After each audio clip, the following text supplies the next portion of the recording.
Ora, mais uma vez, muito boa tarde. Quero agradecer tanto àqueles resistentes que continuam aqui connosco para assistir ao encerramento deste primeiro fórum. Portanto, o Sr. Presidente da Câmara de Ilhavo não pode estar presente pelos seus afazeres na Câmara. Do mesmo modo, portanto, aqueles que não estiveram de manhã, portanto, quero dizer, o Sr. Engenheiro Frederico Spranger, Presidente da nossa Associação, também não pode estar presente, portanto, vou substituí-lo depois no encerramento, nas conclusões deste fórum. E, portanto, temos aqui connosco, portanto, como aqui na mesa, portanto, o Sr. Engenheiro António Alfaiate, da nova CIP, Confederação Empresarial de Portugal, que nos deu o prazer e a honra de se deslocar apenas para estar aqui connosco a assistir ao encerramento. Muito obrigado, Sr. Engenheiro, pela sua presença. Portanto, vamos a primeira intervenção, portanto, e a intervenção de fundo, para quem convidamos para aqui estar, portanto, o Sr. Dr. Tiago Piti Cunha. Queremos lhe agradecer por permanecer aqui o dia todo connosco. Aprendi muito. Obrigado, muito obrigado. E agradecemos ter aceito vir presidir ao encerramento deste fórum. E, bem, a palavra é sua. Obrigado.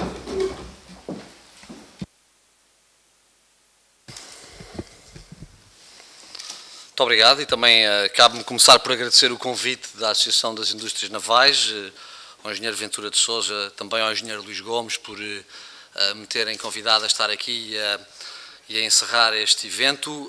De alguma maneira também tinha dito, e digo aqui também ao microfone, que aprendi de facto muitíssimo e vale a pena de facto tirar um dia de vez em quando para conseguir ficar update no que diz respeito a um setor tão importante. E começava por ressalvar que as palavras que irei proferir são palavras minhas e que, apesar de estar aqui também como representante da Casa Civil do Sr. Presidente da República, não venho falar em nome do Sr. Presidente, só ele fala em nome dele. No entanto, eu acho que é público e é sabido o grande interesse do Presidente da República pelo mar. Não pelo mar por si só, mas pela ligação de Portugal ao mar e, mais ainda, pelo potencial que o Presidente reconhece à economia do mar e no que a nós hoje, aqui, nos interessa, isto é, no reconhecimento que o Sr. Presidente faz da importância estratégica das indústrias navais para um país que deve expandir-se e crescer para o mar. Por isso, quando visitou a Lisnave, em 14 de setembro de 2010, o Sr. Presidente da República expressamente sublinhou que essa visita não se tratava de uma mera visita de cortesia. Disse ele então que a sua deslocação era um ato de reconhecimento e um ato de justiça. Era um ato de reconhecimento por um setor importante para a economia nacional, um setor estratégico, o setor da construção e da reparação naval. Era um ato de justiça pelo sucesso da recuperação económica dessa empresa, a Lisnave, uma empresa tão emblemática do nosso país. Quando o Presidente da República afirma o caráter estratégico das indústrias navais, não o faz por uma mera declaração retórica. Esse caráter estratégico tem um sentido substantivo profundo que se alicerça em três razões principais. É um setor estratégico do ponto de vista do relançamento tão falado e desejado, mas que tarda em materializar-se, de um cluster marítimo, e, de facto, as indústrias navais são uma peça-chave para as demais indústrias do mar, pelo conhecimento, tecnologia e engenharia que irradiam para todo aquele cluster. Em segundo lugar, é um setor estratégico para a economia nacional, em geral, na medida em que, para além da sua própria vitalidade, é um setor que gera emprego e riqueza numa variada gama de indústrias, indústrias associadas, as metalomecânicas, as cabelagens elétricas e eletrónica, a arquitetura e engenharia naval, as indústrias de telecomunicações, de informação, de software, as indústrias de equipamento naval, de mobiliário, de consultoria de projetos e design e muitas outras. Ou seja, as indústrias de construção e reparação naval são indústrias tratoras de outras indústrias e potenciam a incorporação de produto nacional no seu produto final. Em terceiro lugar, é finalmente um setor estratégico porque o seu mercado é potencialmente um mercado internacional e, como tal, potenciam as exportações nacionais. É o caso da Lisnave, que apresenta uma taxa de produto exportado de 97%, sendo que, aprendi na brochura da Associação, as indústrias navais, no seu conjunto em Portugal, alcançarão uma taxa que anda à volta de 85% de exportação, o que é, de facto, muito significativo, principalmente para o momento que o país atravessa e onde começamos cada vez mais a dar uma importância, que é a importância merecida, ao setor das exportações. Queria salientar 2 pontos-chave da intervenção do Sr. Presidente da República na sua visita à Lisnave. Desde logo, ele salientou a importância da capacidade de adaptação às circunstâncias económicas do setor das indústrias navais, nomeadamente os fatores externos. Todos conhecemos a queda da economia mundial a partir de 2007 e com efeitos muito grandes desde logo neste setor a partir de 2008, 2009, que levou à contração do comércio mundial, daí à redução da procura do transporte marítimo, à erosão vertiginosa dos fretes marítimos e com isso a uma quebra acentuada no mercado de construção e reparação naval. É esta importância de combater modelos de gestão e organização dos meios de produção que sejam rígidos, em particular combater a rigidez dos custos salariais, que sabemos que é um dos grandes obstáculos deste setor. Combater também a resistência à mudança e atuar por antecipação através de novas organizações empresariais baseadas na flexibilidade, na eficiência e na agressividade comercial. Por outras palavras, apostar em modelos competitivos à escala internacional. Adaptação significa também diversificar os produtos, deixar de ter olhos apenas para os produtos tradicionais e olhar para todos os produtos incorporadores de tecnologia marítima e de tecnologia subaquática. Um segundo ponto-chave, que é reconhecer que nas últimas décadas não houve uma política pública que promovesse a indústria naval, o que foi, aliás, abordado na sua intervenção hoje de manhã, nem sequer que tivesse incentivado as aquisições domésticas. O que importa agora é compreender onde estamos, o momento que vivemos e o que dele podemos levar para projetar o futuro. E hoje a marca principal do tempo que vivemos é, infelizmente, não só a grave crise económica e das finanças públicas que vivemos e que nos projetam 2 anos de recessão económica, mas também o peso de uma década perdida, o peso de uma economia estagnada. Esta marca impõe-nos construir novas avenidas de geração de riqueza, novas oportunidades de negócio, novos setores económicos, diversificar os produtos que produzimos. Hoje também começamos a deixar de ignorar a importância do mar para Portugal. Redescobrimos a nossa dimensão marítima e redespertamos para a nossa centralidade atlântica, voltamos a falar no cluster do mar. E isto é uma novidade, uma vez que passámos os últimos 30 anos praticamente em silêncio, como os senhores bem sabem, porque apesar de, entre os senhores, nas vossas indústrias, nos vossos setores, com certeza que continuaram estes 30 anos a debater os vossos problemas, faziam-nos a solo, sem qualquer ouvido da sociedade civil e dos principais decisores nacionais, fossem eles decisores políticos, decisores económicos ou decisores académicos. Estes 2 fatores conjugados, ou seja, a crise económica que vivemos, a falência de um modelo de desenvolvimento que o professor Nogueira Leite hoje de manhã tão bem explicou, por um lado, conjugado, por outro lado, com, de alguma forma, a redescoberta da importância do mar para Portugal em termos de dimensão e em termos de centralidade, constitui uma grande oportunidade para as indústrias navais. Mais concretamente, para as indústrias navais, onde é que podemos encontrar exatamente as oportunidades?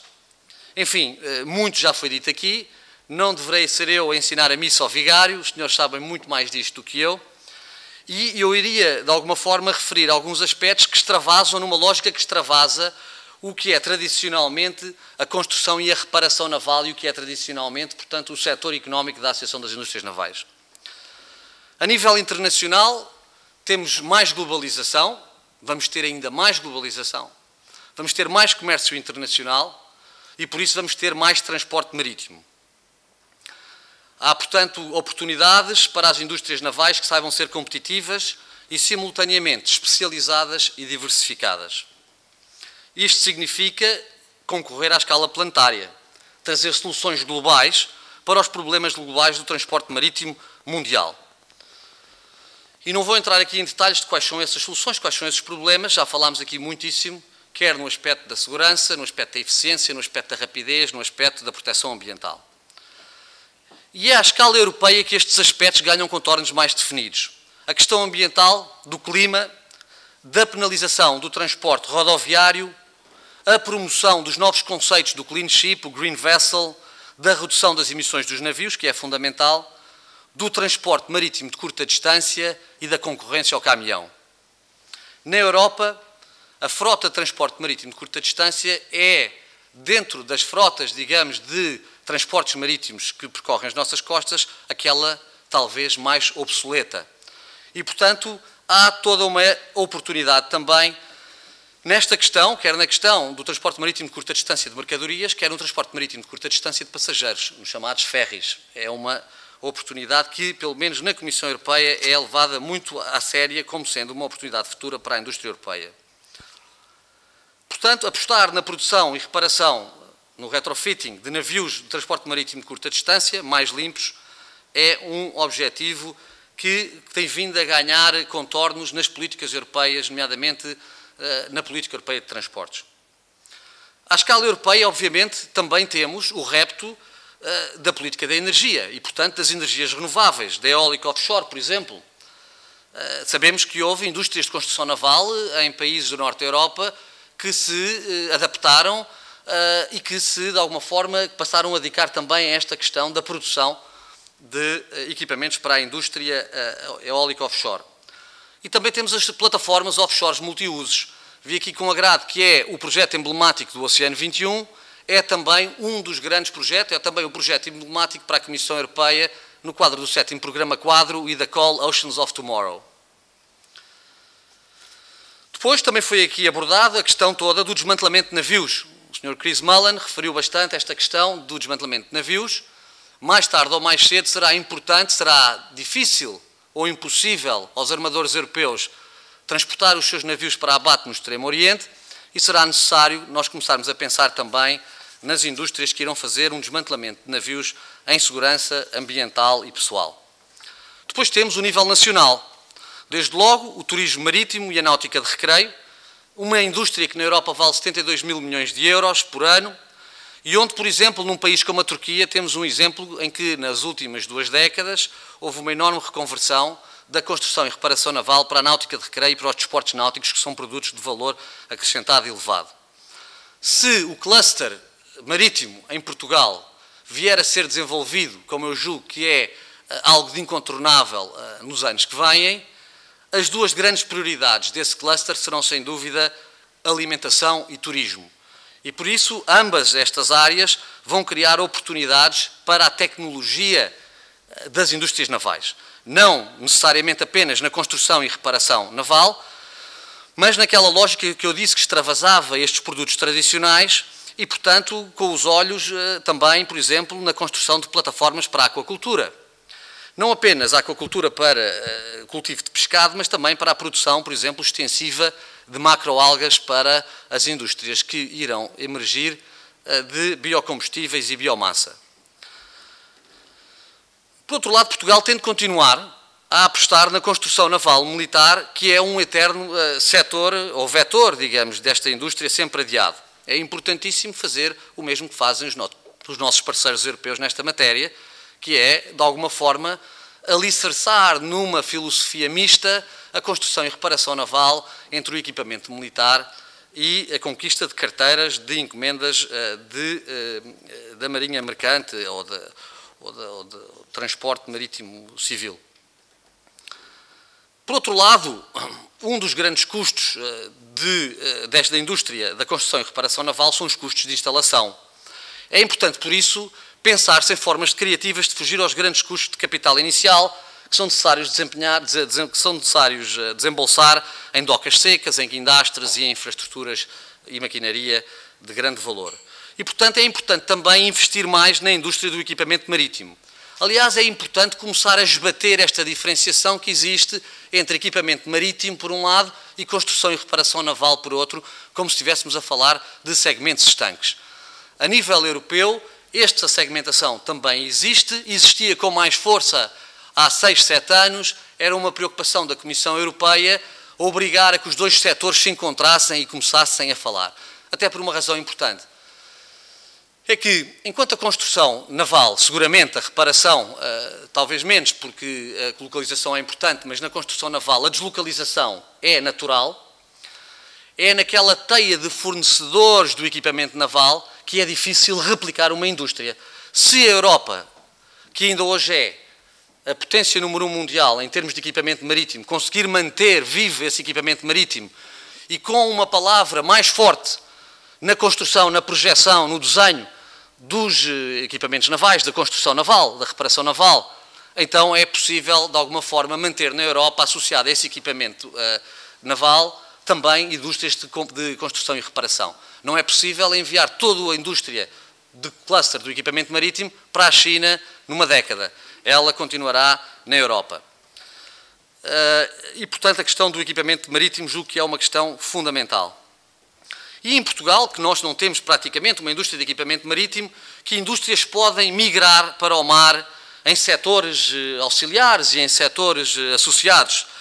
Enfim, nós sabemos que vem-nos logo à cabeça, não sou eu o perito para o dizer, mas vem-nos logo à cabeça áreas ligadas aos TICs, às tecnologias de informação e conhecimento, à cabelagem, à metalomecânica, ao mobiliário, que é em si uma indústria também importante em Portugal.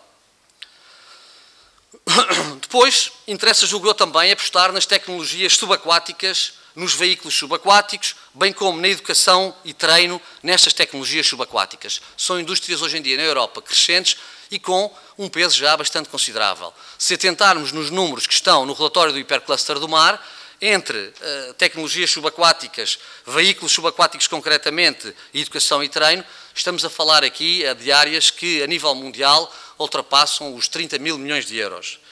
Portugal tem algumas competências nas universidades ligadas a estas áreas. É importantíssimo aqui o que se possa fazer em termos de parcerias, porque há todo um novo segmento económico a nascer, a chamada economia verde, ou a green economy, em que vamos encontrar enormes oportunidades para a monitorização ambiental e para a área da segurança. A área da segurança, que é também uma das apostas que deve ser feita, muito baseada no nicho dos TICs, das tecnologias de informação e comunicações e conhecimento, mas, portanto, toda a área da segurança e controle seria uma área muito